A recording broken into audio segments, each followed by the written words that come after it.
জাপানে অসমৰ পৰা যথেষ্ট মেন পাৱাৰ ল'ব খুজিছে দিস ইজ এ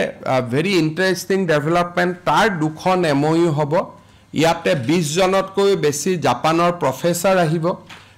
জাপানৰ ল্যাঙ্গুৱেজ টেষ্টিং সেন্টাৰ অসমত হ'ব আৰু they are ready to take 50,000 Assamese youth আমি যদি দিব পাৰো তানে অসমত মই 1.5 লাখ চাকৰি জেনেকে দিব পাৰো কিন্তু কিমান আমাৰ খৰচ হয় টকা হয় দৰমহা পাই 35,000 সো জাপানত 3 লাখ টকা দৰমহা হয় so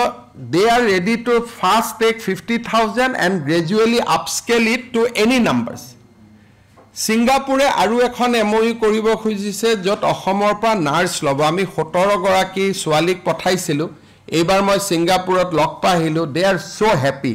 আৰু আপোনালোকে আচৰিত হ'ব 17 জনীৰ 5 জনীয়ে গৰাকীয়ে আমাৰ মেডিকেল কলেজৰ চাকৰি ৰিজাইন দি গৈছে আমাৰ মেডিকেল কলেজৰ যি পাৰ্মানেন্ট চাকৰি সেই পাৰ্মানেন্ট চাকৰি ৰিজাইন দি সিঙ্গাপুৰত গৈছে সো সিঙ্গাপুৰ আৰু জাপানৰ লগত আমাৰ দুখন ডাঙৰ এমইউ সাইন হ'ব